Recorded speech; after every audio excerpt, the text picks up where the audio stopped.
Importante. Este programa contiene entrevistas no periodísticas con fines de entretenimiento y no debe ser considerado como asesoramiento profesional, recomendación en ningún caso. Este podcast es de una mujer que no sabe nada y pregunta de todo. Hola personas, ¿cómo están? Yo soy Kikis y como siempre tengo muchas preguntas al respecto de... Y es que fíjense que este tema es un tema controversial que las redes sociales normalmente banean en la palabra y así. Entonces es un tema que es tabú, es un tema que tenemos que tratar y del cual tenemos que hablar todo lo que sea posible hablar. Así que para que no nos censuren las redes sociales, ni esta plataforma, ni ninguna otra plataforma, vamos a usar eufemismos para referirnos al suicidio, que es de lo que vamos a hablar. Entonces, no sé si podemos...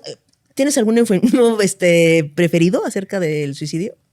Pues... ¿Va a ser como desvivir? Ajá, ¿Te parece desvivir? Sí. Entonces usaremos el eufemismo desvivir para referirnos al tema. ¿Entonces te parece bien? Bueno, y para hablar de eso tenemos a André. ¿Cómo estás? Pues muy contento de poder estar aquí y hablar de este tema justamente que requiere visibilizarse y acompañarse. Claro que sí. Oye, te cuento del botón. Ese botón es, por si yo rebaso una línea que no te parece cómoda, si hay alguna pregunta que te incomoda o hay alguna razón, la que tú quieras, por la cual tiene que terminar este episodio para ti, con ese botón termina sin preguntas. Perfecto. ¿Te Muchas parece gracias. bien?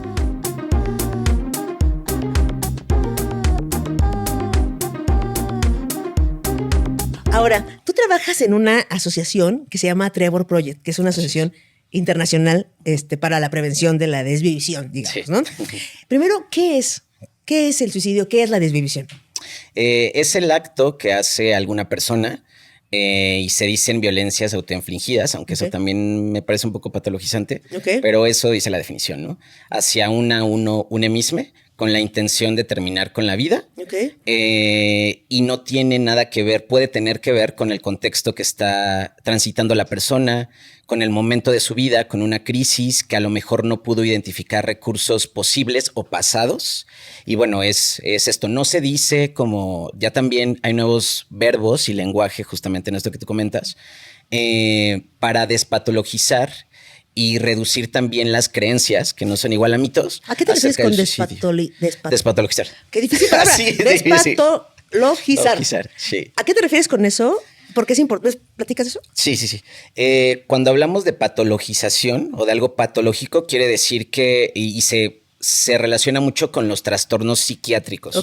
Con que una persona está mal mentalmente y entonces tratamos a las personas como enfermas, ¿no? O que son lo no normal, lo que no está bien dentro de una sociedad y lo que no está bien dentro de un funcionamiento psicoemocional, ¿no?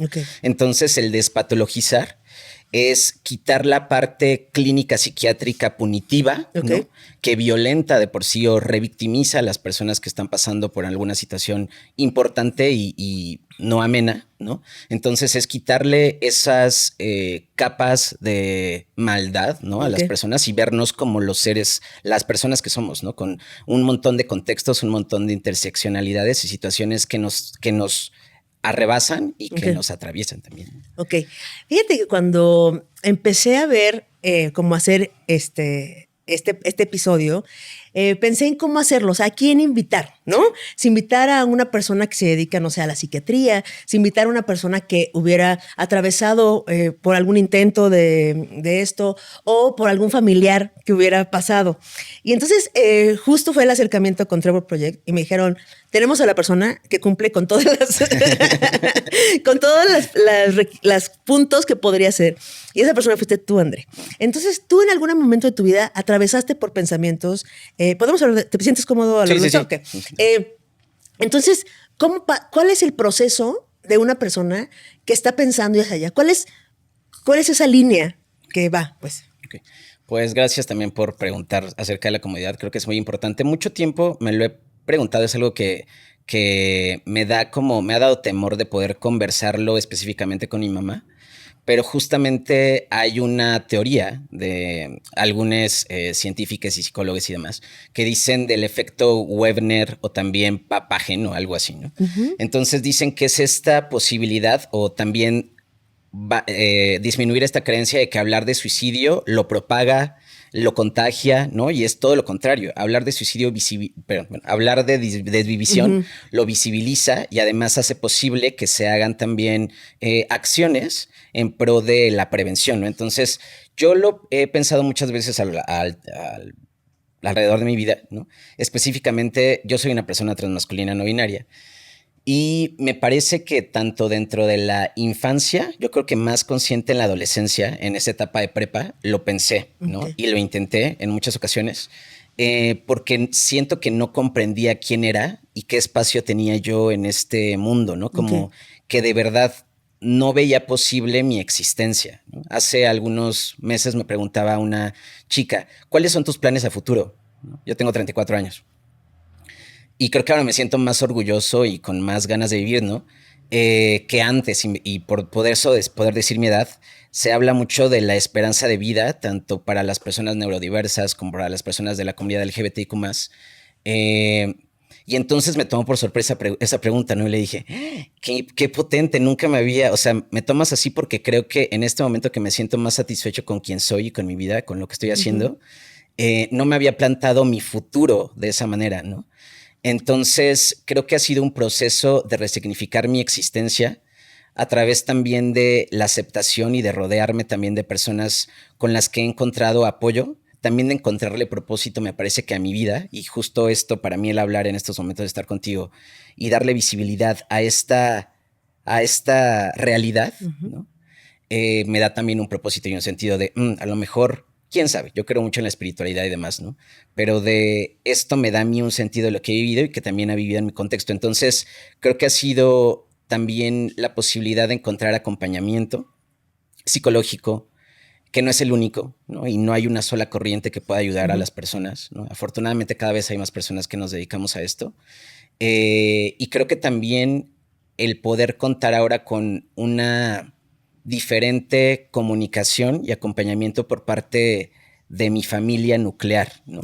Díganse, en este sentido, mi mamá es mamá soltera, mi mamá, mis hermanas también, que ha sido un proceso para cada una de ellas, y creo que también yo tener paciencia conmigo, ¿no? Dentro de todo lo que voy conociendo en mi camino, y conocer también creo que la historia de otras personas, y eso, como el ver referentes también en los espacios públicos, en las redes sociales ahora más que nunca, pero antes, digo yo, no me quiero desviar del tema, pero como yo salí del closet fue a través de una historia de una persona transmasculina en el periódico, ¿no?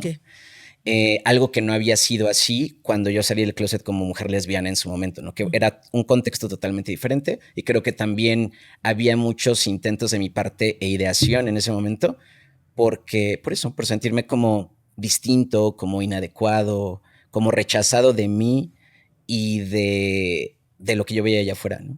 Claro. Ahora, me parece importante, André, que luego cuando se habla tanto de discapacidad como de neurodivergencias, como de temas LGBT, donde la esperanza de vida es más baja que de otra persona sin esa característica, se piensa erróneamente que es por la característica. Claro, sí. O sea, que es como, claro, como tiene discapacidad, entonces...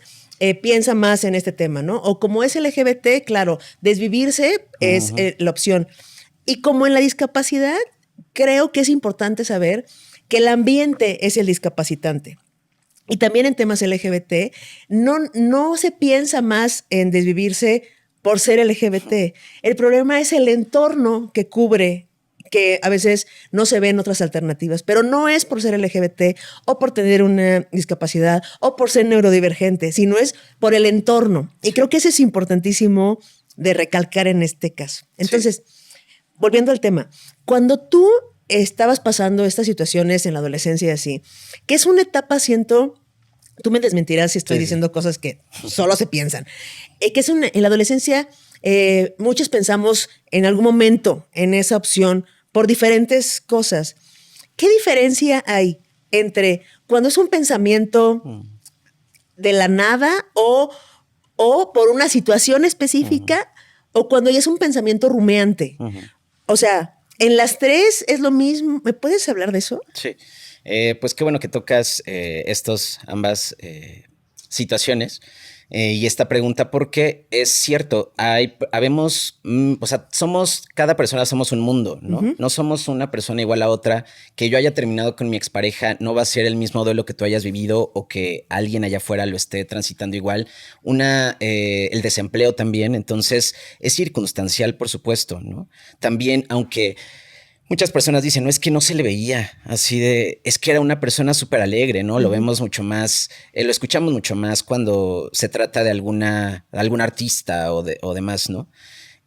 No hay un tipo específico porque también sería encasillar a la gente, ¿no? Así como sabemos que no hay un solo tipo de autismo y solamente la persona autista que vive el autismo lo puede hablar de esa manera, ¿no?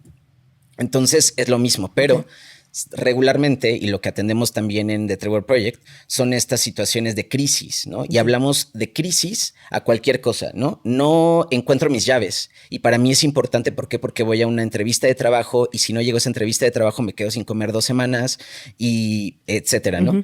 El que no te quede bien el cabello, o sea, ninguna crisis es mínima. Una crisis es una crisis, así sea un duelo porque perdiste a tu abuelita, ¿no? Es una crisis.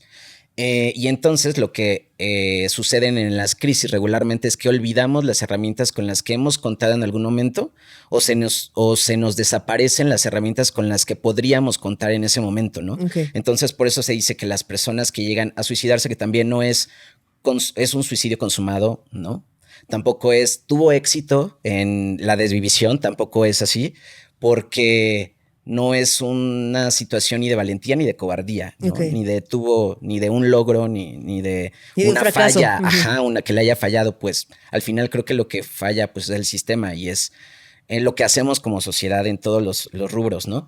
Pero entonces tiene que ver mucho con eso y repito, no hay un solo tipo de persona que lo haga de cierta manera, pero depende mucho quizá también y lo que nosotros hemos escuchado también al atender estos casos y lo que yo he leído y escuchado y estudiado, muchas veces hay personas, no todas, que llegan a nombrar esto, ¿no? Que están pensando en, pues, quitarse la vida, ¿no? En terminar. Y que además se dice, no es que se piense específicamente en esta escucha también de las personas alrededor, que a las personas que están alrededor se dice que hay alrededor de 6 a 9 personas más cercanas alrededor de la persona que fallece. ¿No? Por eso. Entonces se les llama supervivientes, ¿no? A esas personas. Y entonces es que quizá les dijeron en algún momento lo estoy pensando, o quizá en ciertos momentos algunas de esas características que pueden ayudarnos quizá a tener más acción como sociedad en ese sentido, pero quizá regalan sus cosas, las personas se despiden, van dejando cartas, van dejando también de hacer ciertas acciones o actividades que les solían disfrutar, que les solían, pues sí, que solían darles alguna satisfacción. Se van alejando en algunos momentos de su círculo social. Entonces esos podrían ser algunos de los momentos y en algunos momentos, porque yo podría también compartirlo de personas que los he escuchado cercana,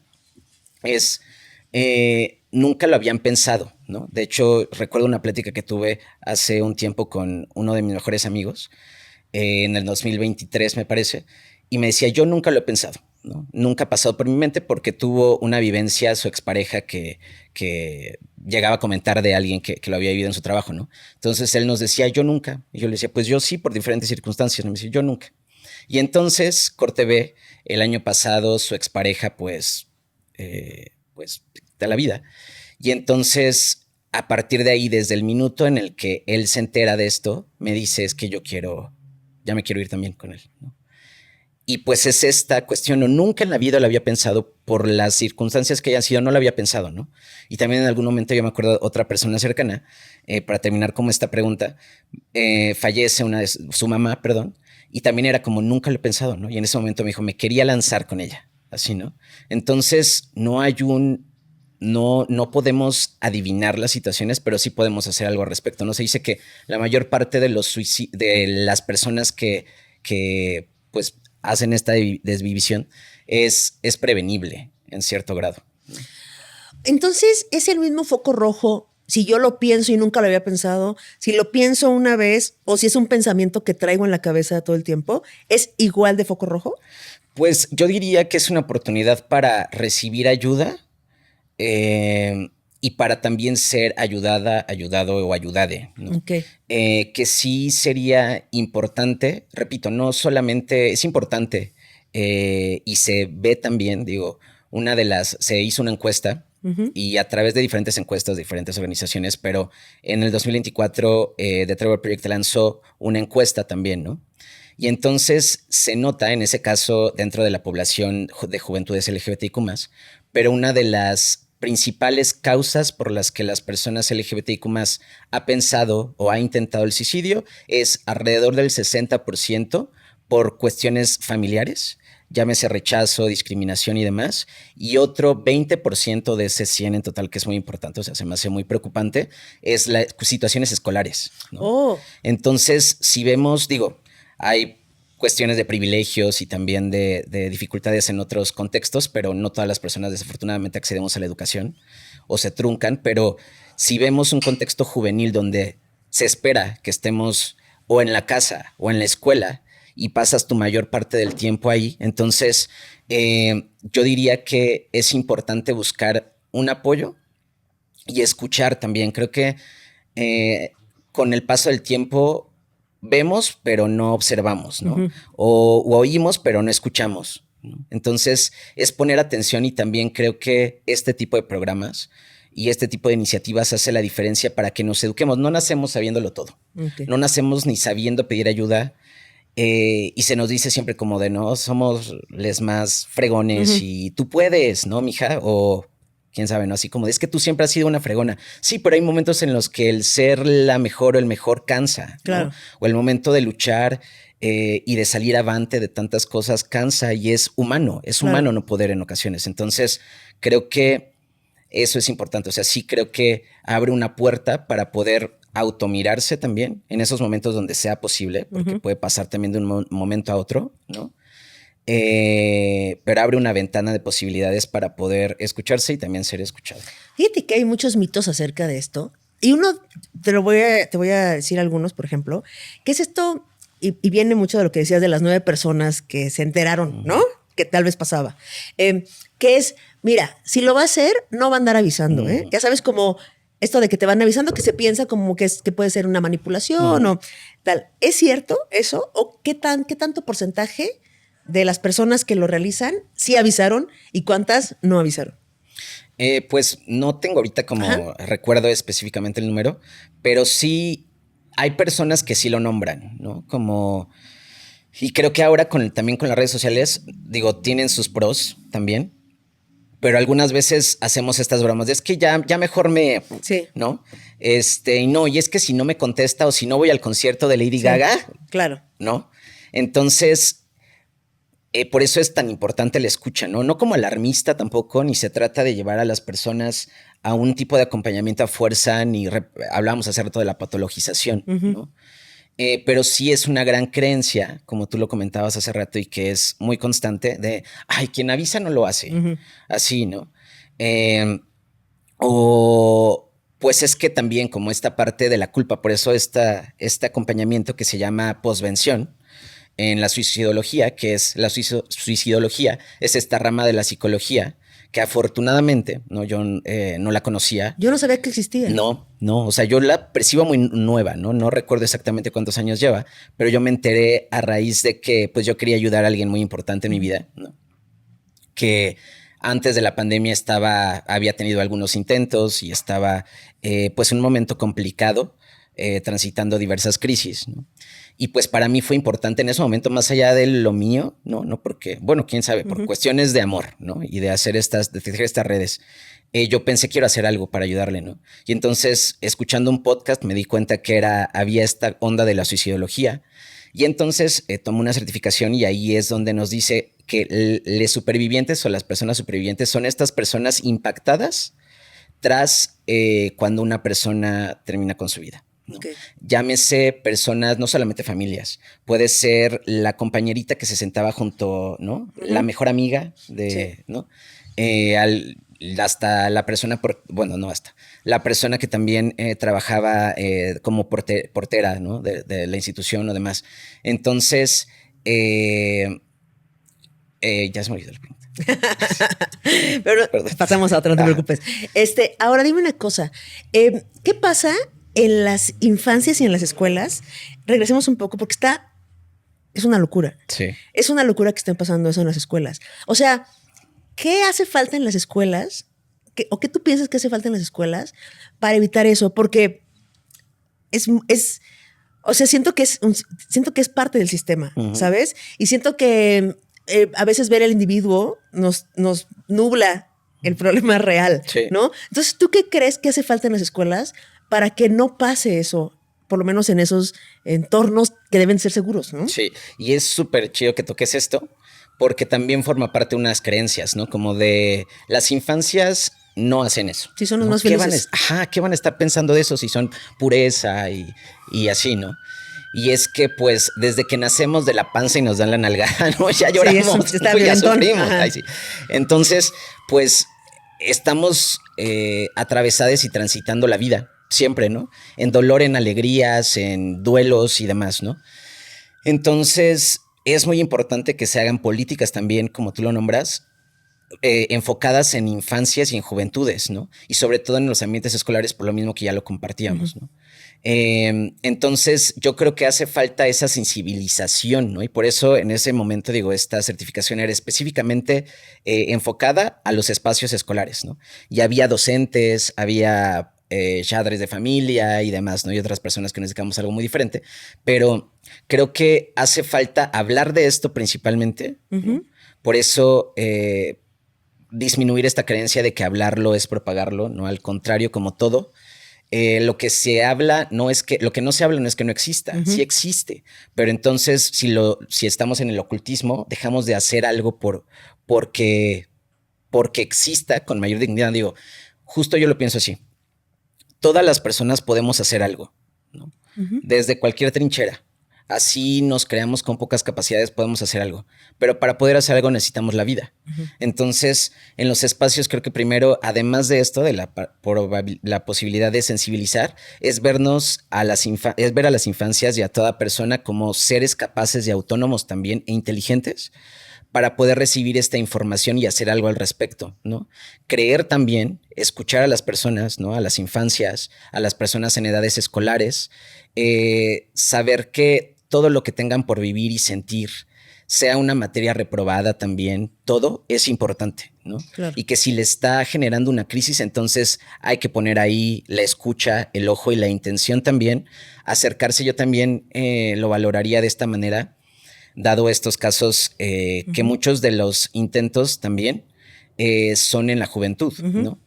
También hay una diferencia y mayor parte, digo, en personas no de la comunidad LGBTIQ+, mayormente en los hombres, pero no es una cuestión de que en las mujeres no suceda, ¿no? Sino que regularmente se les acuñan los cuidados a las mujeres, ¿no? Entonces, pues es como quién va a faltar, ¿no? Claro. Entonces, pues es eso, hacer iniciativas, pero sobre todo trascender también sí está bien hablar, pero es súper importante trascender las palabras con acciones, ¿no? Y también fijarnos mucho porque yo creo que cuando se le pone esto de y da, ¿no? Cuando decimos como, es que no lo puedo pronunciar, ¿no? Pero sí, esa palabra como de conducta y de lo que estamos hablando y se la dé al final, para mí es una forma igual de patologizar y como de etiquetar a las personas, ¿no? Como de las personas que lo piensan o lo intentan siempre lo van a hacer, no. Pero entre más reforcemos esos espacios de cuidado, que hablemos también de autocuidado, que hablemos de la capacidad de pedir ayuda y que sean también más las instituciones y los espacios gubernamentales que se interesen por esto desde una parte humana, creo que también va a poder hacerse la diferencia desde el estape escolar. Oye, André, ahora hay todo un debate moral acerca de este tema, porque pues abre muchos debates acerca del dolor emocional, el dolor físico, el dolor psicológico, ¿no? Y cómo sobrellevar estos dolores a los que atravesamos todos, pero hay personas justo más sensibles, más profundas, que les atraviesan cosas más profundamente por experiencia de vida y tal.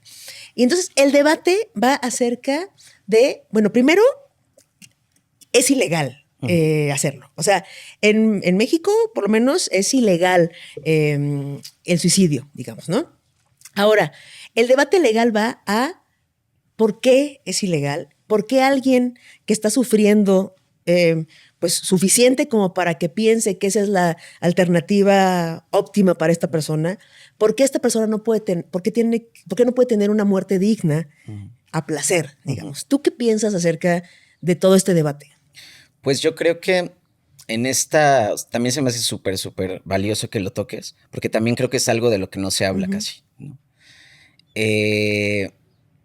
En estas etiquetas creo que le damos a las cosas y que a veces son muy necesarias, pero a veces como los conceptos que nos limitan y nos separan, es como he escuchado en algún momento, ¿no? Como de una persona que creo que no me gustó para nada como este concepto, ¿no? Porque volvemos, no es una cuestión de valentía ni de cobardía, es algo que nos atraviesa, ¿no? Algo que nos toca en diferentes momentos. Algo que pasa, sí. Y hablaba, ¿no? Como de, es que si yo tomara esa decisión sería, pero porque yo soy un fregón, ¿no? Así como de, es que yo ya hice todos mis propósitos, entonces pues yo ya me puedo ir, ¿no? Y vemos también, digo, hay diferentes personas de la ciencia que hablan de diferentes tipos de esta división, ¿no? Entonces hablan del espiritual, que lo veíamos también con nuestros ancestres, ¿no? En nuestros juegos de pelota y demás, ¿no? Al final, pues era eso, ¿no? O el harakiri. Muchas de estas cuestiones espirituales. Pero yo sí creo que tenemos es que también es como una controversia, ¿no? Como esta cuestión también de la eutanasia, que también en nuestro país, pues hasta el momento, digo, hay algunos juicios y demás, ¿no? Pero hasta el momento es ilegal, ¿no? Pero ¿qué pasa justamente cuando las personas están transitando una enfermedad terminal, ¿no? Cuando además el Estado, ¿no? El Estado no le responde yo lo veo como la cuestión de la migración, ¿no? Le responde tal vez trayéndolos al país, pero después no le responde con empleándoles, ¿no? Entonces, ¿cómo quitarle el derecho a una persona cuando no les estás dando las herramientas para sanar? Repetimos esto, ¿no? De esta frase como es como querer acabar con el dolor emocional, psicoemocional, relacional, más allá que de la vida, ¿no? Porque yo lo veo de esa manera, ¿no? Como en este momento, justamente cuando me hacían esa pregunta de qué piensas, cuáles son tus sueños en un futuro, ¿no? Y que ahora puedo verbalizarlos, miro hago retrospectiva, ¿no? Y digo, no estaba tan mal, ¿no? O qué bueno que sigo aquí, o qué bueno que esa persona que yo veo y que amé y por la que conocí la sociología sigue aquí, porque no sabía ni yo qué me esperaba, ni esa persona que le esperaba, pero tampoco significa que tengamos el tiempo para podernos saber esto, ¿no? Entonces, yo sí creo que se deberían implementar pues más pláticas y espacios donde se nombre ese derecho que tenemos, ¿no? Porque algunas veces escuchamos o vemos estos memes de yo no decidí vivir, ¿no? Y es real, o sea, y no decidimos también las condiciones, ¿no? El que a mí se me haga sencillo acceder a una terapia psicológica o llamar a una línea de ayuda no significa que tú tengas la misma posibilidad porque quizá no tienes internet, ¿no? Sí, y millones. Y miles de otras situaciones. Entonces, yo sí creo que es un tema que merece la pena hablar y yo sí creo que requeriríamos tener ese derecho, ¿no? Y escuchaba como, yo tuve desafortunadamente lo digo así, una de mis mejores amigas. En el 2015, pues, falleció también por esto, ¿no? Y después, un año después, sucede esto también con su hermano, ¿no? El mismo día, de la misma manera. Y también hay muchos estudios alrededor de las formas y demás, ¿no? Pero entonces decíamos o veíamos, ¿no? También ella se había alejado mucho tiempo y nosotras también nos habíamos alejado de ella. Y entonces ella era psicóloga, se preocupaba mucho siempre por incidir de manera social, iba a los espacios a hacer talleres y demás para personas con otras posibilidades. Y entonces es como la pregunta, ¿no? De por qué. Pero veíamos un contexto también de violencia en la familia y esta otra persona que te platicaba hace ratito y que son historias cada una también diversas, pues era un chico de 19 años, 18 años, con pocas posibilidades económicas, en un espacio laboral donde le violentaban, ¿no? En una familia que no estaba cercana a él, ¿no? Que le rechazaba, que le dejaba solo. Entonces, no se trata de culpas, pero sí de ver en dónde estamos inmersos, ¿no? O sea, ¿tú crees que sí debería ser un derecho poder acabar con esto cuando uno lo decida y por la razón que uno lo decida. Ay, pues sí, o sea, sé que es controversial, ¿no? Sí, es una controversia que llevamos vidas enteras hablando de ello. Sí. Y, por ejemplo, o sea, la diferencia entre eutanasia y este tema, ¿cuál crees tú que es? Pues yo lo que concibo como la eutanasia, digo, no estoy tan adentrado, pero yo lo relaciono siempre con estas enfermedades, ¿no? Con enfermedades terminales, con una persona que está viviendo a una cuestión médica, ¿no? Claro, pero por ejemplo, el dolor que se vive en una cuestión médica, que es como la razón por la cual la eutanasia es permitida en algunos países o platicada tan abiertamente más, es porque es una cuestión de dolor físico. Exactamente. Pero ¿qué pasa con el dolor emocional, el dolor de alma, el dolor de adentro? ¿Qué se hace con eso? Porque con eso no hay pastilla, no hay nada, ¿no? Y entonces, ¿cómo puede ser más justificable un dolor físico que un dolor emocional? Sí. Ahora, el otra vez estaba yo platicando con mi mamá y me estaba ella comentando de la incidencia que acaba de suceder en el metro, ¿no? Entonces, en el metro sucede un montón de veces al año, tanto que ya no nos sorprende, ya nos enoja lo que nos vamos a retrasar. O sea, hasta ahí hemos llegado de insensibilidad ante esta. Y yo le decía, es que yo no puedo creer que no hayan hecho algo el metro. Sí, claro. El metro, ¿no? Y entonces yo justamente tenía esta plática con ella como de este tema, de la controversia acerca de ¿por qué no? ¿Cómo que es ilegal? ¿Cómo que es ilegal? Y entonces yo te pregunto a ti, si yo lo intento en el metro o en cualquier método y fallo y la policía llega, ¿me detiene porque es ilegal? ¿Sabes cómo pasa esto? Yo hasta donde sé no hay, o sea, yo lo que he visto, y justo también lo escuché hace unas semanas, que yo iba a tomar el metro y llegué y no se pudo, y yo lo pensé así como de, ay, siento que pasó aquí, ¿no? Y eso fue. Entonces, yo siento que hasta el ambiente, y digo, como sumando a esto que decíamos, para no dejarlo como de lo de la eutanasia y el derecho, ¿no? Yo sí lo creo válido porque no, como tú dices, no hay una píldora para el dolor emocional, y hay muchas circunstancias. Además, digo, también hay una visión que estudia la parte genética, ¿no? Que si yo veo que es que yo, pon tú, ¿no? Tengo cubiertos mis gastos económicos, ¿no? Mi solvencia económica está fine. Está la parte de mi realización, pues ahí voy haciendo las cosas que me gustan, ¿no? Pero hay algo aquí que me dice que no, ¿no? Entonces, yo sí creo que hay un derecho, sí creo que es complicado, o sea, hasta pensándolo como de lo que me dedico, lo siento un poco, por eso controversial. Sí. Pero en mi creencia espiritual, ¿no? Creo que nos merecemos vidas dignas, ¿no? Y creo que no merecemos vivir sufriendo.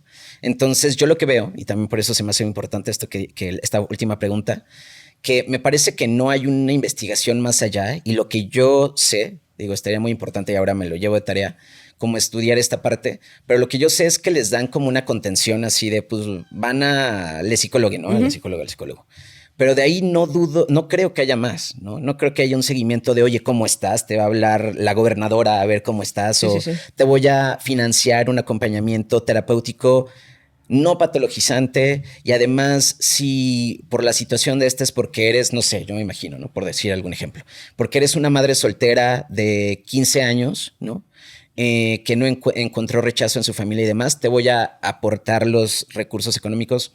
No creo, ¿no? Y me decía una persona que conocí hace un tiempo, de España él, pero radicando acá de la comunidad, me decía así como que cuando él hace esto en su infancia, es como que él llegó, despertó, pensó que ya había sucedido porque lo había intentado antes, y despierta en el hospital de España, y entonces hay toda una investigación detrás de esto, ¿no? Y le preguntan por qué lo había hecho, pero le comentan que no, o sea, no de una forma como fea, ¿no? Que lo lastimara más. Y le preguntan también a su familia cómo estaba, y le dan un seguimiento, ¿no? Aquí no pasa así. Claro. ¿No? Aquí no hay una investigación, y lo vemos también con otros temas, ¿no? Se le da carpetazo y ya es como una persona más, una vida menos, dicen por ahí, de quién preocuparse, ¿no? Pero entonces yo diría que, y además vemos también muchos de los servicios y muchas de las herramientas, digo, sé que no lo preguntaste, pero como hilándolo, de los puntos de apoyo para la prevención y también para la posvención, cuando sucede, es el apoyo también que se tiene alrededor. Y mucho del acompañamiento muchas veces está poco sensibilizado, ¿no? Es justo esto de castigo, de no lo vuelvas a hacer y entonces te vigilamos y te quitamos todos los objetos con los que puedas hacer, ya no puedes salir y entonces te estamos observando todo el día y ¿en qué estás pensando? ¿No? Así como de, y no veas esto porque te va a hacer pensar y tus amistades seguramente, ¿no? Entonces yo creo que va combinado también de la mirada que tenemos hacia la vida y también la muerte, porque también creo que muchas veces tenemos en nuestra cultura esta celebración y qué bueno que la tenemos, ¿no? Es algo que nos caracteriza, pero le tenemos también mucho miedo a poner, y es humano totalmente, ¿no? Pero a poner palabras y temas sobre la mesa que son necesarios, ¿no? Claro. Ahora, ¿es genético? O sea, ¿se da mucho que en las familias haya repetitivos intentos, por ejemplo? Sí, de hecho, tanto en una parte genética, ¿no? Puede haber esto, ¿no? Que dentro del linaje haya habido una historia de personas que ya lo hayan hecho, o personas con intentos de los que no se habla, ¿no? O con ideación incluso. Y también desde la parte, yo soy psicólogo transpersonal, y la psicología transpersonal, en lugar de, a diferencia, ninguna es mejor que la otra, simplemente son complementarias. Y la psicología tradicional nos ve a las personas como una mente y un cuerpo, ¿no? Psique y cuerpo. Y la psicología transpersonal ve la totalidad de lo que somos, ¿no? Espíritu, la parte pues sí, de las creencias y demás. Y entonces hay una parte también de lo que se habla de estas lealtades familiares, ¿no? Y es esta parte que no nos podemos explicar y para lo que justamente a veces no encontramos esta medicina que nos diga, pum, ¿no? Sí. Digo, afortunadamente ahora más, pero sí hay una parte también de linaje y genética también dentro de lo que se ha estudiado. Está muy fuerte eso, Ahora, solamente si estás deprimido, ¿es como llegas a ese intento? ¿O no necesariamente? No. O sea, ¿viene de la depresión o viene de un montón de cosas que no necesariamente atraviesan la depresión? Sí, no únicamente de la depresión, porque es lo que decíamos, no puede detonarte algo en un segundo. Claro, un segundo. Entonces, sí se ven muchas de los casos, los que se han estudiado también, que regularmente las personas que llegan a tener una ideación constante es porque quizá están transitando situaciones de depresión, como lo decías, y de ansiedad mayormente, pero no son las únicas, ¿no? Y de hecho, hablando justamente de lo que decías hace rato, también una de las poblaciones, y recupero algo que comentabas al inicio, es cierto que a mí no me gusta hablar de población vulnerable, ¿no? O minorías, porque no somos minorías, ¿no? En realidad, lo que nos vulnera es el ambiente, ¿no? El trato que tenemos. Entonces, por esto mismo, dentro de la parte de las neurodivergencias, también hay cierto porcentaje que es latente esta ideación, pero por esta parte de sentirse inadecuado, ¿no? Entonces, no hay una sola explicación, pero sí puede ser también que quizá un acompañamiento no adecuado, ¿no? Que no está mirando a la persona en todos sus contextos. Y bien, hay una frase, ¿no? Que dice, podemos hacer cosas, estoy enfrente de un león que me asusta mucho, ¿no? Yo puedo hacer mucho por prepararme con la mejor escudo, ¿no? Por tener la mejor cara y ponerme fortachón y lo que sea, o ponerle la mejor cara, pero si no me voy de donde está el león, o el león no se va de donde estoy yo, no hay nada que hacer, ¿no? Y esto lo vemos en ambientes hostiles, ¿no? Laborales, escolares, de trabajo, de relaciones, donde no se pueden salir las personas de ahí. Claro. Y no se trata de que no haya querido hacer algo, sino, repetimos, algo falló dentro de todo esto, ¿no? Claro. Sí. Ahora, André, ¿cuánto tiempo ha pasado de que tú intentaste llevarlo a cabo y ahora?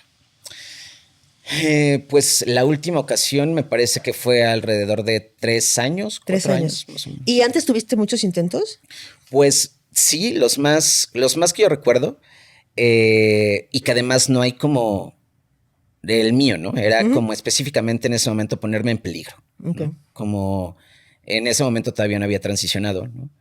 Y sabemos también que hay una cuestión de género, pero era entonces pues caminar, ¿no? Y además porque me ayudaba en momentos donde yo sentía una desesperación de que no sabía cómo qué pasaba mentalmente, ¿no? Emocionalmente.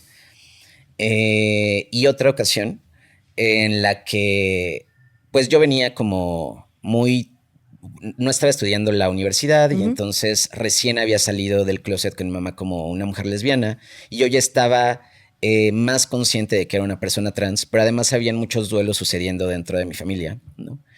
Y entonces un día llegué, también había tomado, y entonces llegué, vivíamos en casa de mi abuelita y yo me imaginaba que me iban a súper cagar, ¿no? Entonces me empiezan a regañar, pero se asciende también o trasciende feamente como esta cuestión de palabras y más con mamá. Y entonces, pues yo me meto, fue un arranque, ¿no? Que yo no recuerdo haber dicho, voy a agarrar esto, ¿no? Pero fue en ese momento, ¿no? De agarrar un rastrillo y hacerme así, ¿no? Y pues en ese momento quien me vio fue mi abuelita y ella me curó, ¿no? Pero, pues sí, fue muy fuerte. Mi pregunta es por esto. O sea, cuando tú solamente ves esa salida como la opción para ti, mi pregunta es porque te faltan herramientas para gestionar lo que te está pasando en esa vida. Porque, a ver, vuelvo a plantear todo esto. La vida pasa, las cosas son lo que son y pocas veces cambian de ser lo que son. El que cambia, evoluciona, adquiere herramientas, así, pues es uno, ¿no? Entonces mi pregunta es, si veníamos de este tema controversial, de el derecho a estar o no estar, de la permanencia voluntaria, digamos, ¿no? En este plano. Entonces, el derecho a la permanencia voluntaria. Y entonces yo veo hacia atrás tu caminar y veo en estos intentos, ¿no? Y entonces digo, bueno, es que fue temporal. Tú adquiriste herramientas diferentes que te permiten ahora gestionar lo que en ese momento no pudiste. Entonces, la esperanza de las personas que hoy solo ven esa opción como la única opción, según lo que tú opinas, es adquirir herramientas para gestionar eso, ¿o qué cambia? O sea, ¿para qué se quedan, André? Porque la vida es lo que es. Sí. ¿Es para adquirir esas nuevas herramientas? ¿Es para cambiar su visión de vida?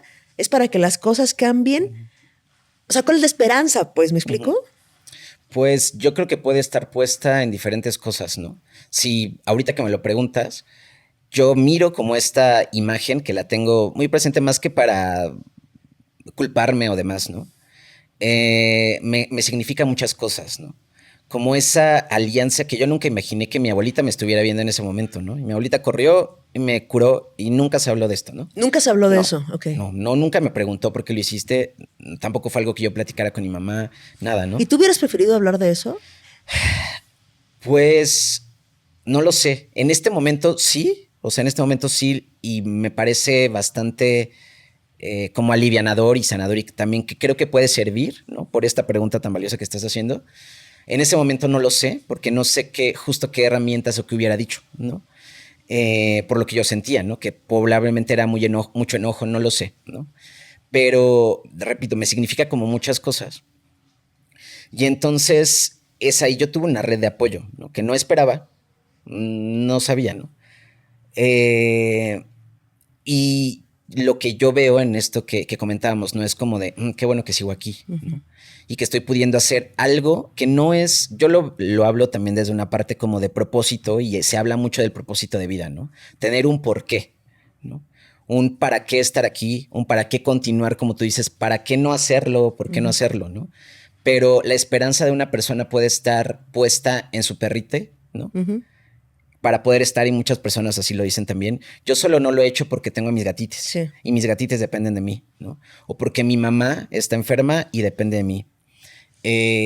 O porque sueño con poner un albergue para personas inmigrantes y entonces no les puedo quedar mal, ¿no? Pero como tú dices, hay circunstancias, o sea, al final que van a continuar lo mismo, ¿no? Vemos ahorita, yo repito, en ese entonces creo que no le encontraba como una razón porque no sabía si yo iba a ser lo que hoy soy, ¿no? Y aún así puedo tener momentos complicados dependiendo de mi particularidad como persona, así como muchas otras, ¿no? Y también me pregunto como de personas cercanas que lo han hecho, como de qué hubiera pasado si hoy viera esto que está sucediendo, ¿no? Pero la realidad es que yo creo que no solamente la responsabilidad la podemos poner en la persona que está transitando este dolor emocional, mental, ¿no? y por eso es tan importante que nos informemos y se hable de esto, porque todos podemos hacer algo sabiéndole y nombrando las situaciones. Entonces,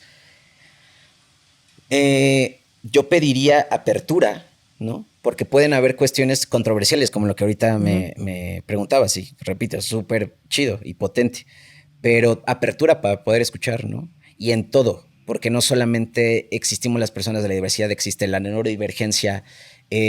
Hablamos también de estas cuestiones muchas veces de los oficios y de qué trabajamos y qué elegimos, de esto que se ha hablado tanto, ¿no? De las cuestiones de los cárteles y todas estas cosas.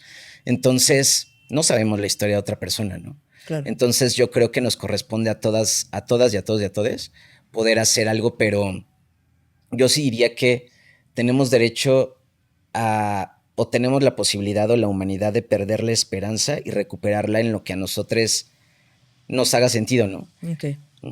Ahora, si yo estoy pensando, ¿no? En esa opción, hay un momento en que tienes que decir, tienes que pedir ayuda porque esto va mal. O sea, porque no es lo mismo que se me ocurra de repente cómo lo haría en estas pláticas entre amigues en las que pasan estas preguntas, ¿no? De cómo lo harías si lo hicieras. ¿En qué momento tengo que parar y decir, creo que esto ya se está saliendo de mi control? Si lo pienso cuántas veces, si lo planeo determinadamente. ¿En qué momento, André? Yo hace ratito, ¿no? Que comentábamos como de quien lo piensa una vez o lo piensa cotidianamente. Yo diría que en lo que y repito, o sea, puede que tengamos el tiempo que no lo tengamos. Que si está ahí la idea, es la oportunidad para como esto de ir con quien más confianza le tengas, ¿no? Y que muchas veces, como le decíamos hace ratito de diferentes cifras, probablemente no esté en la familia consanguínea, pero probablemente, ahora hay afortunadamente en algunos espacios, no en todos, grupos de pares para muchas situaciones, ¿no? ¿Grupos de pares? Grupos de pares, que son como estos espacios donde a lo mejor personas, por decir cualquier cosa, ¿no? Personas que les gusta el anime se van a reunir, ¿no? Y hablan de anime. Entonces esto vinculándolo con situaciones que nos atraviesan, ¿no?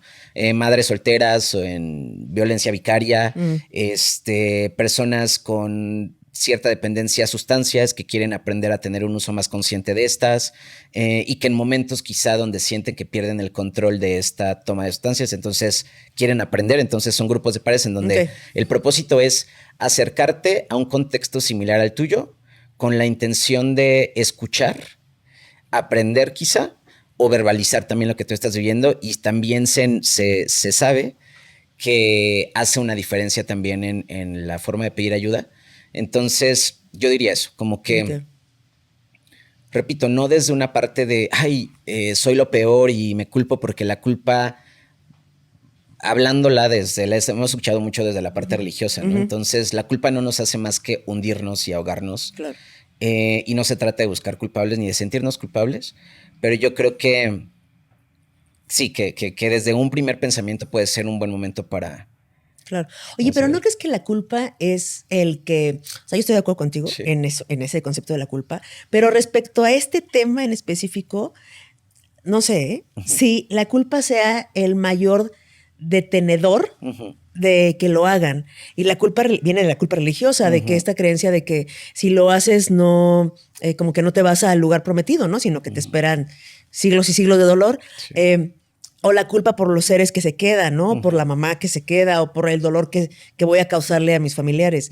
¿No es la culpa el mayor detenedor en ese sentido? Ay, fíjate que está súper interesante. Yo no sé si sería la culpa. No sé si culpa, para mí no me parece lo mismo, ¿no? Pero culpa y pendiente, ¿no? Como esto que también creo que viene mucho de la parte religiosa, pero este cargo de conciencia. Siento que es un poco diferente porque como que siento que como esta parte de la conciencia, siento que todavía, también creo que es uno de los mayores o sea, como... es que no suena raro, sí, pero no encontré otra. Sí, pero sí, como frenos, ¿no? Como frenos, sí. Siento que, o sea, el poder tener todavía un poquito más de conciencia de lo que está alrededor mío, ¿no? Que pues están mis gatites y demás. Siento que también puede ser un freno importante, pero no sé, o sea, ahorita no sé si exactamente... la culpa, ¿no? Okay. Está interesante. Ahora, fíjate que también hay la creencia, no sé si es real o no, tú qué sabes al respecto, de que en países con climas como muy fríos, muy nublados, donde no sale tanto el sol, o en sociedades como más cerradas, como más restringidas, hay más índice. ¿Es cierto eso? Sí, sí influye. Se habla de la psicología de la psicología de la arquitectura, ¿no? Okay. Ah. De cómo influye eso, bueno, en la parte de cómo se construyen los espacios, ¿no? No es lo mismo vivir en los suburbios, ¿no? Que vivir en un residencial fifí. Claro. ¿No?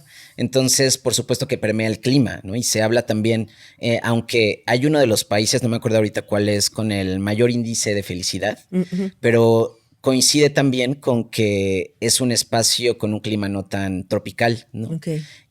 Pero también en otros estudios se habla de que las personas que viven en espacios donde casi no sale el sol, ¿no? Yo tengo la experiencia también de una persona a quien amo mucho, muy cercana, súper cercana, que vive, cambió de vivir, ¿no? De aquí en México a cientos de miles de kilómetros, donde casi no sale el sol, ¿no? Y sí, sí lo hice. Antes odiaba el sol, ¿no? Pero ahora me doy cuenta que si no veo el sol por tantas semanas y además me deprime, ¿no? Y me siento más triste. Y cuando sale el sol, me vuelvo a sentir como más alegre y con más ganas de hacer las cosas. Sí influye, ¿no? Influye. Y por eso se habla también en esta psicología de la arquitectura, de la construcción de las calles, ¿no? De cómo está el pavimento, si hay drenaje o no hay drenaje en mi calle, si hay alumbrado o no alumbrado público. Porque, repito, es esta construcción del entorno, ¿no? Así como poder tener orden, nos da también orden mental, orden emocional. También si hay deficiencias o carencias también, entonces impacta totalmente nuestro semblante. Incluso se habla como de esto, digo, no tiene que ver con esta parte del clima, pero ¿qué hace un corte de cabello para la mayor parte de las personas, no? Y cuánto estamos a veces dispuestos a pagar por una prenda, pero porque va más allá, ¿no? Estás comunicando tú algo con esto, está comunicando también algo en el decir dónde vivo, ¿no? Entonces sí, por supuesto que influye con nuestra emoción. La familia, el entorno que rodea a la persona que está atravesando esto. Supongo que una de las preguntas más frecuentes, sobre todo de los que crían a esto, o que criaron a esta persona, es ¿qué hice mal? ¿Y siempre hay algo que se hizo mal? O a veces no, a veces es la química cerebral, a veces o siempre hay algo que se hizo mal.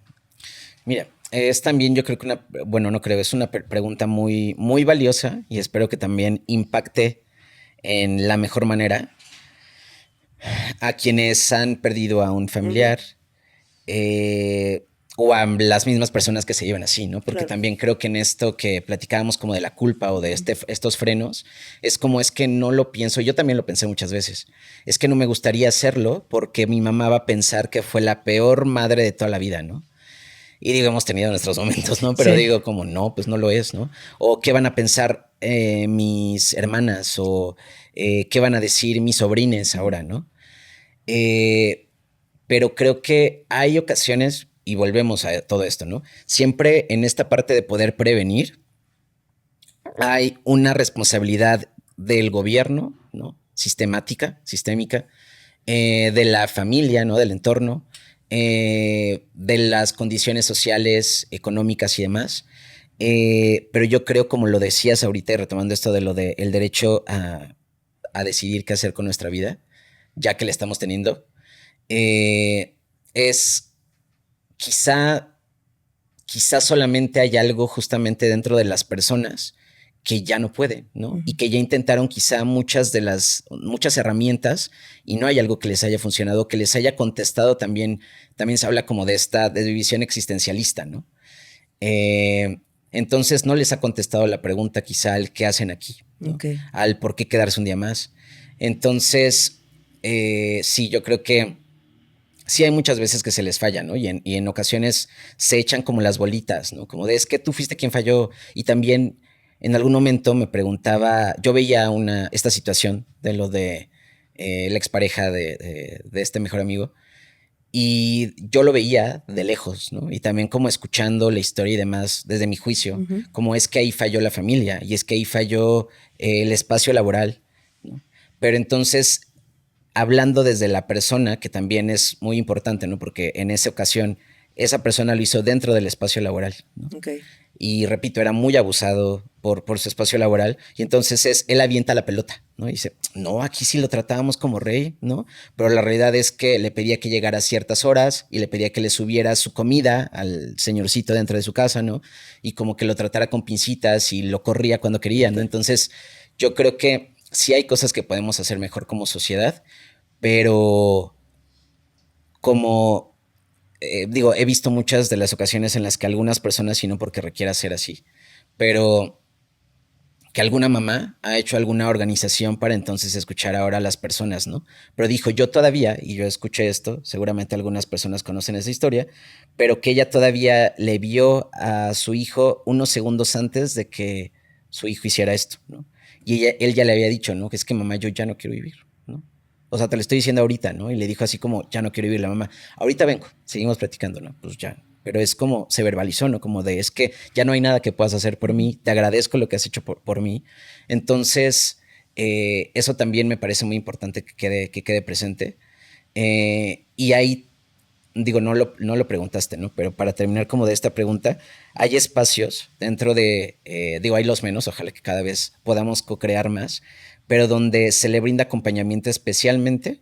Yo diría que no, así como en los hospitales, ¿no? Que es solo familia sanguínea, consanguínea.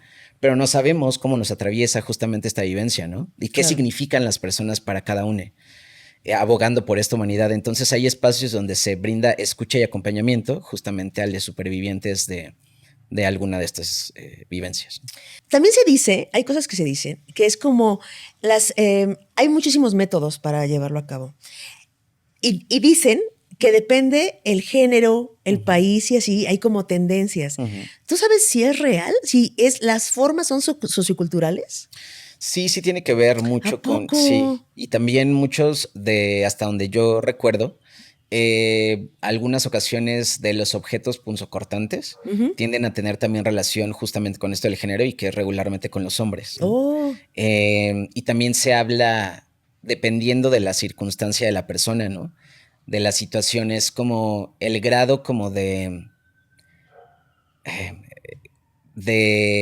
el tiempo que tarda, ajá, o sea, el tiempo que tarda también como en hacer efecto el método que se ve posible, ¿no? Llámese como se llame, ¿no? Pero ¿qué tiempo tiene de letalidad? ¿No?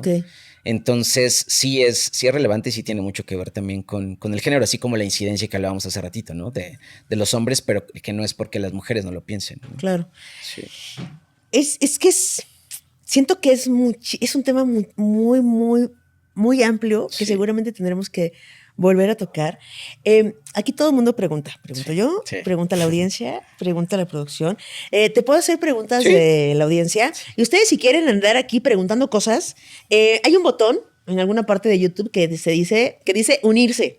Ahí le dan unirse y ahí pueden pues preguntar cosas. Entonces, dice, cuando un familiar ha tenido intentos de quitarse la vida, ¿cuál es la mejor manera de responder a comentarios como solo lo hace para llamar la atención? Uy, también muy importante, pues que no es cierto, ¿no? Y además, todas las personas somos seres que queremos pertenecer a los espacios, ¿no? Que queremos importar, ¿no? Porque somos humanos. Entonces, no tenemos la certeza si lo está haciendo o no por eso, ¿no? Pero es una de las mayores creencias que merecemos derribar, ¿no? Y cambiar la narrativa, porque ¿qué tal que no? Claro. Entonces, ¿qué prefieres? O sea, ¿qué preferimos hacer, no? Como enjuiciar a la persona de nuestra familia que todavía sigue con vida, ¿no? Y que también creo que, hablando de esta parte de cuidadores, ¿no? Que regularmente, pero no siempre, se le atribuye a las mujeres. No es sencillo también. Así como cuidar a una persona que está enferma físicamente, muchas ocasiones a personas que estamos o están transitando por cuestiones psicoemocionales, espirituales, ¿no? Del alma, no puede no ser sencillo porque no siempre tenemos la respuesta a todo y no nacemos sabiéndolo todo, ¿no? Claro. Ojalá tuviéramos... Mi mamá en algún momento decía como me gustaría tener una voz que se abra el cielo y me conteste todo, ¿no? De cómo ser una mejor madre, ¿no? Y a mí también cuando lo he vivido más para otras personas, ¿no? De cómo me enteré yo que existía esto de la ideología. es, quisiera tener una varita y yo decirle como, es que ve todo esto que hay aquí disponible, ¿no? Porque yo lo veo, pero no lo estás viendo tú. Entonces, creo que es creer, o sea, creer y escuchar más allá de lo que estamos solamente, o sea, solamente de las palabras literales, ¿no?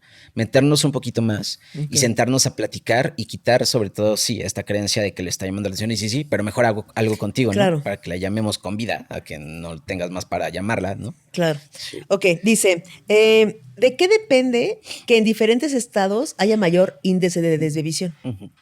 Pues volvemos a este contexto político, ¿no? De precariedad también. Y yo creo que se ha visto también, con base a los estudios, que en las grandes ciudades, de hecho la Ciudad de México también tiene uno de los índices más altos, así como Hong Kong y demás, ¿no? Donde son vidas más rápidas, ¿no? Donde regularmente, y no porque no suceda en otros espacios en otras localidades, ¿no? Pero perdemos, o sea, perdemos el tiempo de vernos porque tenemos menos tiempo para poder vivir la vida, ¿no? Estamos más inmersos en el sobrevivir, ¿no? En el pagar ciertas cuotas, en el pagar ciertas deudas, que en el poder a veces atender lo que somos, ¿no? Entonces, sí influye mucho esto. Está fuertísimo eso de las ciudades, o sea, que se haya más índice en las ciudades que en las como espacios rurales. Dice, ¿existen programas de apoyo emocional para familiares y amigos de personas que han intentado quitarse la vida o que han fallecido por suicidio? ¿Qué recursos o estrategias pueden ayudar a los seres queridos a afrontar esta situación y brindar apoyo adecuado? Sí existen. Son regularmente las líneas las líneas para escucha o acompañamiento son dirigidas para las personas que están transitando esa crisis o esa situación que requiere ser atendida, ¿no? Que requieren ayuda, pero también las diferentes líneas como nosotros aquí en The Trevor Project es un espacio que si bien se centra en apoyar a las personas, a las juventudes LGBTQ+, y en la prevención y el acompañamiento de la crisis, también escucha a las personas o les invita también a que lleguen las personas, pero no siempre pueden llegar ellas, ¿no? Entonces, hay otros espacios de escucha como el Instituto de Suicidología, que brinda estos grupos de contención de los que hablaba hace ratito, donde es confidencial también, se reúnen cada vez más y que también para que sigan surgiendo, volvemos a la parte del apoyo a las instituciones que hacen esta diferencia, ¿no? Porque no, desafortunadamente, hoy día no hay tantos espacios donde se pueda estar hablando de esto, ¿no? Pero los pocos sí los hay. Y es virtual, o sea, no es necesidad de moverse a los espacios y pueden recibir también este acompañamiento y también regularmente, afortunadamente más, en la actualidad hay espacios en algunas de las escuelas donde las mamás o los familiares de personas en vida escolar pueden acercarse y también tener ese acompañamiento. No en todas, desafortunadamente, pero sí en algunas de estas. ¿En Locatel también se abre Locatel? ¿O sí. 911 y esas cosas también? Está la línea de la vida, el Consejo Ciudadano, Locatel, que tiene una línea tanto para personas en general y también para la comunidad. También el Consejo Ciudadano cuenta con estas dos líneas. También hay una institución, bueno, diferentes instituciones que colaboran con la UNAM, que de hecho mucho de esto empezó por la cuestión de la pandemia. Entonces hay muchas de estas líneas que apoyan desde la virtualidad también. Y otros, perdón, ya para terminar, como otros centros que se especializan en la contención también psicoemocional, que se llaman Lunas, si no me equivoco, que son por parte del gobierno y que algunas veces van como de visita a cada una de las alcaldías o de los municipios también del Estado de México. Ok, buenísimo. ¿Aquí tenemos preguntas? Aquí, va. Hola. ¿Por qué las personas que han intentado quitarse la vida son ingresadas en hospitales psiquiátricos? ¿Crees que esta medida es adecuada, considerando que no siempre presentan las mismas condiciones que otros pacientes ingresados ahí? Gracias. Neta, qué bueno que lo tocaste. Gracias por esa pregunta, porque el tema de las instituciones psiquiátricas se me hace importante de atender y urgente, ¿no? Yo no creo que deban ser todas las personas llevadas a hospitales psiquiátricos. Primero porque no estamos escuchando directamente a la persona, ¿no? Yo creo que sí hay, de hecho, en una reciente apoyo también a una de estas personas por quien yo empecé a aprender sobre sociología. No tiene mucho, ¿no? Hace medio año. Justo yo siempre me había preguntado, es que veo que los hospitales psiquiátricos atienden a las personas en el mismo espacio, ¿no? Pero vemos también que hay espacios de rehab, ¿no? Para cualquier tipo de adicción, ¿no? Pero hasta la fecha, yo no había conocido instituciones que acompañaran específicamente a personas que están teniendo ideación o que han tenido un intento, ¿no? Y sí hay una institución aquí en México, ahorita no me acuerdo del nombre, pero bueno, es un instituto también, que acompaña específicamente a las personas, pero no empieza por la parte de ingresar a las personas a la institución, ¿no? Ahorita que te acuerdas, nos lo dices y lo vamos a poner aquí abajo. Sí, sino que primero se da este acompañamiento virtual, ¿no? Y también se me hace un costo, no el menor, ojalá que fuera sin costo y fuera accesible totalmente, pero es un costo que a mí me parece considerable y como no tan alto para lo que yo me hubiera imaginado, y es como esta escucha cercana a la persona con familiares, quizá, o una red de apoyo, y entonces escuchan a la persona, se adentran como a su historia, ¿no? Después viene como otro acompañamiento de un grupo interdisciplinario, que es también a lo que requerimos apelar, que como hablábamos de esta completitud de lo que somos, no solamente somos mente y cuerpo, pues nos atraviesan más cosas. Entonces entre este grupo de psicología, psiquiatría, humanista también, bueno, humanizada, mejor dicho, se escucha también a la familia, pero principalmente a la persona que está viviendo esto. Y entonces se ve el contexto total de la persona y ya entonces se estudia si es que la persona desea y entonces es posible acompañarle por fuera, ¿no? Y darle un seguimiento a la persona o se requiere entonces que viva como esta parte del acompañamiento inicial dentro de esta institución que solamente acompaña a personas en este contexto, ¿no? Que se me hace súper valioso porque se requiere algo muy específico, ¿no? Claro. Y no es la misma la atención. Entonces, y ya se da un seguimiento aparte después de que sale la persona. Entonces, yo también creo que no, y además, yo lo que he visto muchas de las ocasiones también cuando fui a recibir informes de manera directa al Fray Bernardino, me parece, es como que llegué y todo el lugar oscuro, ¿no? La mayor parte para mí de los hospitales psiquiátricos oscuros, o les nombramos, ¿no? Es que son hospitales para locos, ¿no? Es que tú no estás loco, ¿no? Hasta en algún momento una persona, cuando le platicaba que iba a estudiar esto, me decía, es que tú no estás loco, ¿para qué quieres estudiar eso de locos, ¿no? La psicología. Claro. O la atención también psicológica, ¿no? Como es que no estás loco. Entonces, regularmente son lugares lúgubres, ¿no? Donde además se trata a las personas de una manera ser humana, ¿no? Donde además volvemos a esta parte, ¿no? Como muy patologizante, muy desapegada de las realidades, ¿no? Y cero sensibilidad. Entonces yo creo que la institución pública y psiquiátrica y la forma en la que acompañamos y hacemos visibles también este tipo de acompañamientos psicoemocionales, requerimos cambiarla y requerimos como mirarnos primero iguales, ¿no? Y quitarle como la máscara de enfermedad y ponernos también cada uno desde una mirada compasiva y empática para poder hacer realidad más la vida, ¿no?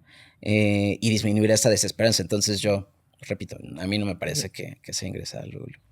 Siguiente pregunta. Tengo otra pregunta. ¿Qué opinas de la terapia de electrochoques que se usa como para quitar esta como memorias o recuerdos o esta como idea recurrente de quitarse la vida? Porque vino alguien aquí y habló anteriormente como de esta terapia y dijo que lo más padre y todo, pero por lo menos en mi experiencia no es nada chido y menos para como las familias que pasan y ven a su familiar como pasar por este proceso. Gracias. Pues lamento mucho que existan este tipo de terapias. Yo creo que no son para nada humanas, ¿no? y que al contrario, justamente como lo nombraba, yo creo que lastiman más, ¿no? La dignidad, ¿no? La integridad de la persona que es sometida y que no creo que vaya llevada por su autonomía, ¿no? No creo que haya dicho con toda su agencia y con un rotundo consentimiento, si quiero ir ahí a que me electrocuten, ¿no? Que es como estas terapias de querer cambiar o convertir a las personas, ¿no? Entonces, yo no creo que sea, o sea, ni siquiera me lo puedo imaginar, ¿no? Y creo que o sea, yo creería que la raíz de este tipo de terapias es el pensarnos como personas enfermas, ¿no? Y sin la capacidad de poder enfrentarnos también con nuestras emociones, ¿no? Que sabemos que hay muchos tipos de acompañamientos, pero yo creo que todo lo que intente adormecer lo que sentimos, lo que vemos, lo que escuchamos, lo que nos está lastimando o generando algún tipo de sensación, emoción, sentimiento, no debería ser una alternativa. Porque lo que queremos hacer, lo que tú, repito mucho esto porque me lo llevaré de la esperanza, ¿no? Es si lo que queremos es abonar por la esperanza, ¿no? Y por un futuro pueden ser 5 minutos, ¿no? Y ya fue demasiado aguantarte 5 minutos, ¿no? Aquí en estos zapatos y en estas condiciones, ¿no? O 5 años o 10 años, ¿no?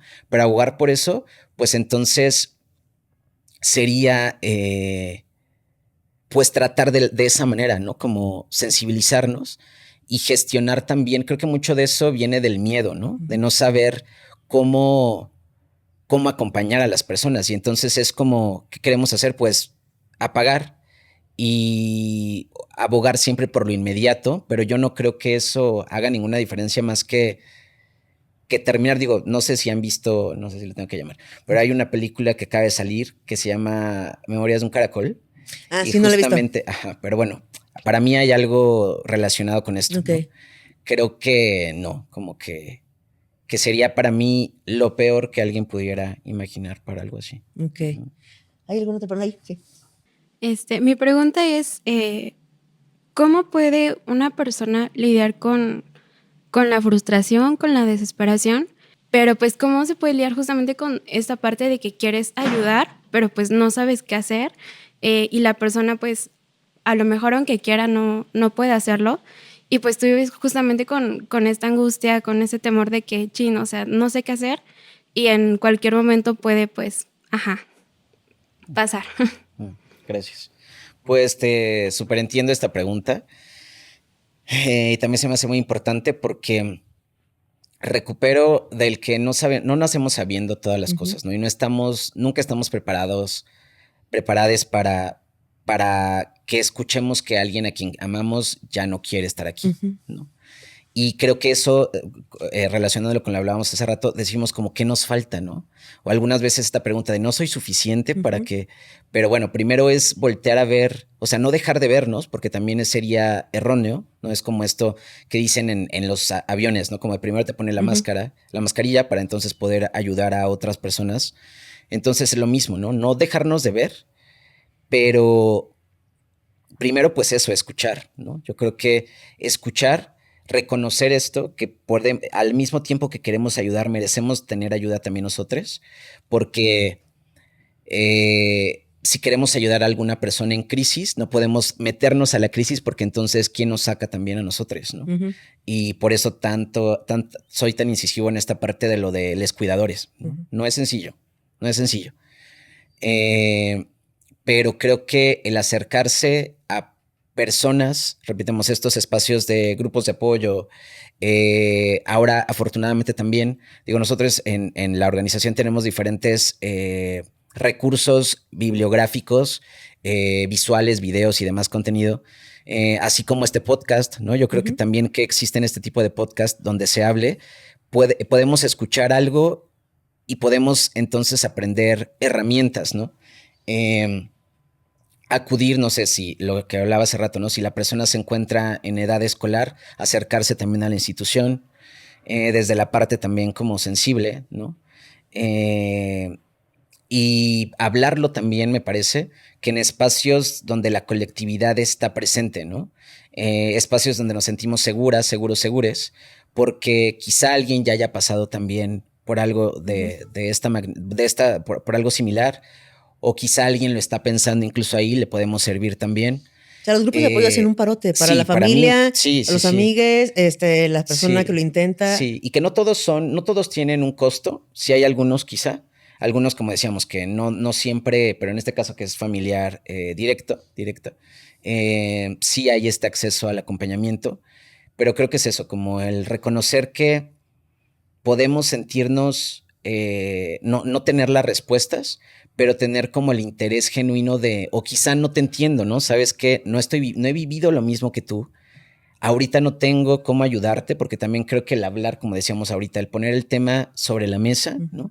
Más allá porque también a mí, digo, a diferencia con todo y lo que sé o lo que he estudiado, o con lo que convivo día con día, he dicho como en momentos que me toca como profundamente familiar, es que sí, o sea, me gustaría que estuviera mejor en este momento que yo ya le estoy diciendo, que yo le estoy platicando cómo yo veo su vida, pero la realidad, como ya le decíamos, no vamos a ver las mismas situaciones porque no estamos en el mismo cuerpo ni en el alma de la otra persona. Entonces, voy a ser muy repetitivo, pero reconocer que no tenemos las respuestas, hablarlo así como no sé ahorita con qué te puedo ayudar. Claro.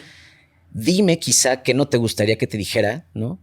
¿Qué te detona? ¿Qué te lastima? ¿No? Si hay algo en lo que yo te puedo, estando aquí quizá ni siquiera a veces hablar haga la diferencia. Quizá el sentarnos y estar en silencio, que también creo que a veces nos da mucho miedo el silencio, ¿no? Pero también creo que mucha intimidad pasa en el silencio, claro, ¿no?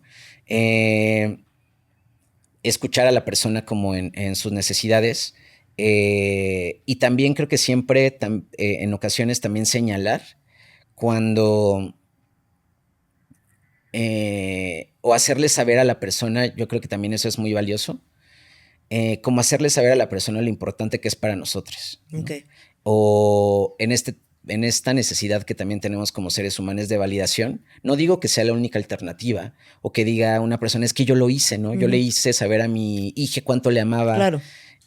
Pero puede ser una chispa de esa esperanza, ¿no? O como a veces perdemos también como el propósito, ¿no? O perdemos de vista lo que hemos hecho, lo que hemos logrado, y que repetimos, no siempre está ahí la respuesta, porque quizá hay algo más profundo, pero yo abogaría por eso. Okay. Sí. Oye, y por ejemplo, las veces que tú lo intentaste y no lo hiciste, pienso en el regresar. Cuando ya se enteró tu familia que lo intentaste, tus amigues que lo intentaste, tu entorno, los entornos que hayan sido. No sé si da vergüenza regresar después de que ya todo el mundo se enteró que lo intentaste, ¿no? ¿Qué hacemos para recibir a alguien que lo intentó? Como para que todo va a estar mejor. Tal vez lo podemos intentar de otra manera. O, ¿sabes?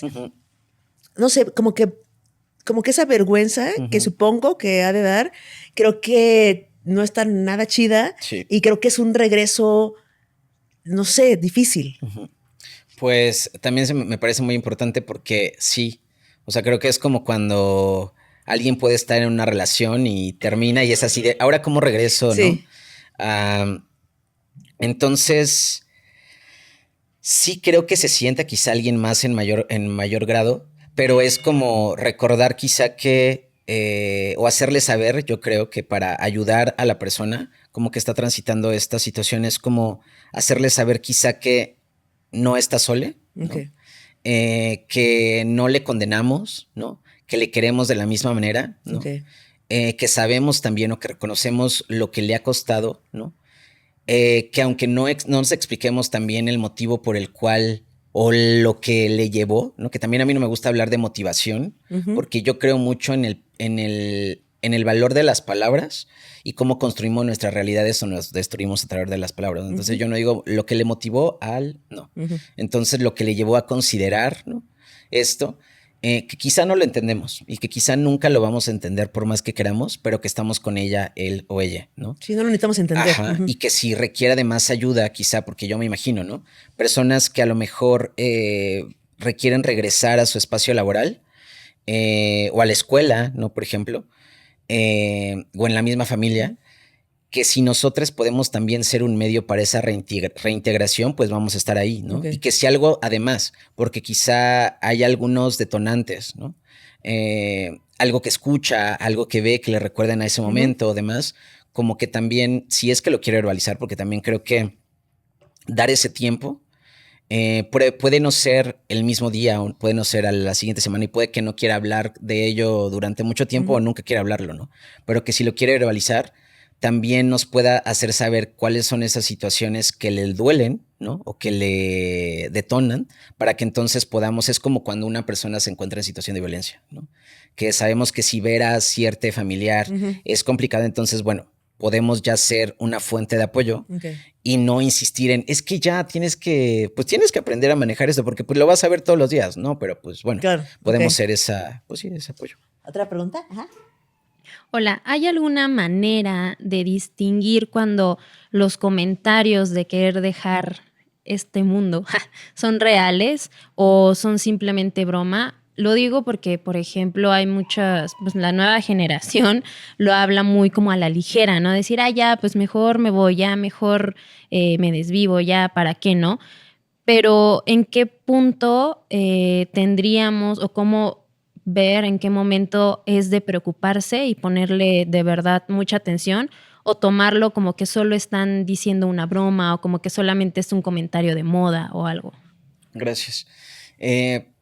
Pues yo pondría el enfoque en cambiar como nuestra narrativa en los diferentes contextos, ¿no? Porque a veces justo no podemos saber, o sea, tener la certeza total si es una broma, ¿no? Si lo está diciendo en serio. No tenemos como, ojalá, ¿no? Pudiéramos tener esta evidencia todos, pero no, es una realidad que no todos la tenemos. Entonces, yo diría que resignificar también la manera en la que nos comunicamos, ¿no? Y la manera también como de apoyar a otras personas y hacer, primero como que pondría también la mirada en quitarnos también esta carga de poder con todo, lo que decíamos hace ratito, ¿no? De poderlo con todo, de que está bien no pedir ayuda, de que está bien ser autosuficiente y como más regularmente como nuestras dinámicas relacionales, ¿no? De evitar el apego y evitar el necesitarnos de alguien, pero la realidad es que todos nos necesitamos con todos, porque somos parte de esta sociedad ya que estamos aquí viviendo y latiendo, ¿no? Entonces, yo diría que eso, perder el miedo y quitarle el miedo a pedir ayuda y a recibir ayuda, ¿no? Que no nos hace menos valiosos. Y también a poner el foco en cómo afrontamos las situaciones complicadas, ¿no? Porque lo decíamos, como en estos memes, o esto, ya mejor me voy, y ya mejor, ¿no? Y yo, sí, como en los diferentes juegos y demás, cambiar también la narrativa porque no desde una parte, ya lo decíamos, como de policíaca, pero sí porque día a día vamos construyendo como nuestro cotidiano, ¿no? Claro. Le damos forma a lo que sentimos, con lo que escuchamos, con lo que conversamos también. Y yo creo que también el darle el valor a hablar como de nuestras emociones. Porque a veces creo que en esta sociedad nos creemos que nos damos más valor cada vez para qué tan sabios nos escuchamos, ¿no? De qué tanto podemos hablar, pero cada vez se disminuye más hablar de, oye, es que me siento fatal, ¿no? Y es que me está doliendo mucho esto. Entonces, volver a poner también el sentido de nuestra vida en escucharnos emocionalmente. Claro. Y también se vale decir, no estoy disponible en este momento emocionalmente porque se puede, ¿no? Pero pues ahí quizá.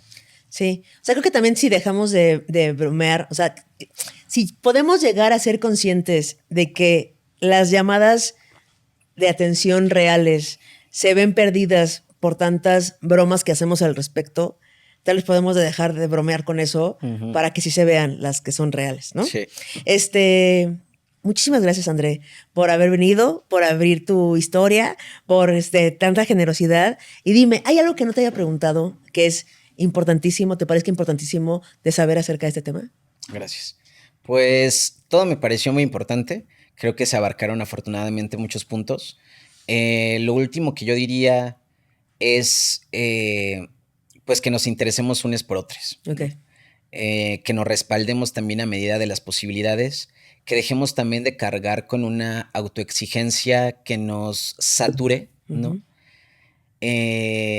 que también como vayamos redescubriéndonos, porque todo el tiempo estamos cambiando y todo el tiempo se dice, como estamos dueleando, ¿no? Perdemos, todos los días estamos apostando algo y perdemos algo y sacrificamos algo y ojalá alcancemos algo, pero entonces creo que disminuir a veces esas autoexigencias que nos tenemos en el día a día y saber que podemos fallar, que podemos ser seres errantes también, nos puede dar un poco más de autocompasión para que si elegimos vivir esta vida, la vivamos con más amor hacia nosotros, compartiendo también más amor hacia los otros y poder tener también, poder alzar la mano cuando requerimos esa ayuda y poder también ser ese espacio seguro sin olvidarnos primero de nosotros y construir pues sociedades donde la esperanza brille más de lo que puede lastimarnos o hacer, perder la esperanza, ¿no?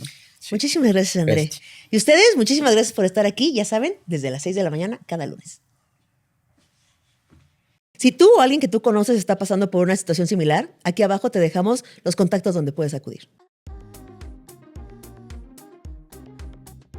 Oigan, primero que nada, gracias por ver el episodio anterior y ahora hablemos de lipedema.